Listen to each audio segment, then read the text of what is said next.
আমরা কোথায় দাঁড়িয়ে আছি জানো? আমরা দাঁড়িয়ে আছি নাবার্ড ভবনের সামনে। সল্টলেক সেক্টর 5-এ এটা একটা ভবন।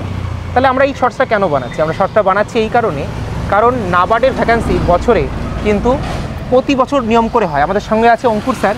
অঙ্কুর স্যার, এই নাবার্ডের ভ্যাকান্সি যেটা বেরোয়, তো ছাত্রছাত্রীরা তো অনেকেই জানে না যে নাবার্ডের কীরকম রিক্রুটমেন্ট হয়। তো ওদের জন্য আমরা কি কোনো সেশন প্ল্যান করতে পারি সামনে? প্ল্যান করতেই পারি, হ্যাঁ। তার জন্য কিন্তু আমাদের সঙ্গে জুড়ে থাকতে হবে অবশ্যই করে। তো নাবার্ডের কীরকম কী ভ্যাকান্সি হয় সেগুলো নিয়ে আমরা খুব তাড়াতাড়ি একটা ভিডিও বানাবো।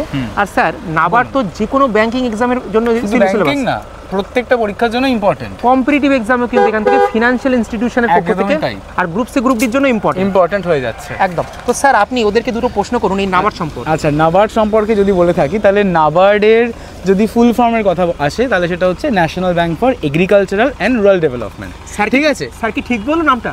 তোমরা কমেন্ট বক্সে জানাও। আরও কিছু প্রশ্ন আছে কিন্তু তোমরা জানাতে হবে, ঠিক আছে? স্যার ঠিক বললো না ভুল বললো? যদি ভুল বলে কমেন্ট বক্সে সঠিক করে বলতে হবে। আর স্যার, এই নাবার্ড কোন সালে তৈরি হয়েছিল স্যার? সেদিকে আমি বলে দেবো? না, ওরাই বলুক। কিন্তু ওদেরকে আরেকটা প্রশ্ন আপনি দিয়ে দিন। আরেকটা দিয়ে দিচ্ছি, তিনটে প্রশ্ন থাক। সেটা হচ্ছে যে নাবার্ড যে প্রতিষ্ঠা হয়েছিল সেটা কোন কমিটির রেকমেন্ডেশনে প্রতিষ্ঠা হয়েছিল, সেটা আমি তোমাদের প্রত্যেকটা ক্লাসেই কিন্তু বারবার রিভাইজ করাই। সেটাই তোমরা জানাবে কোথায়? এই ভিডিওর কমেন্ট সেকশনে।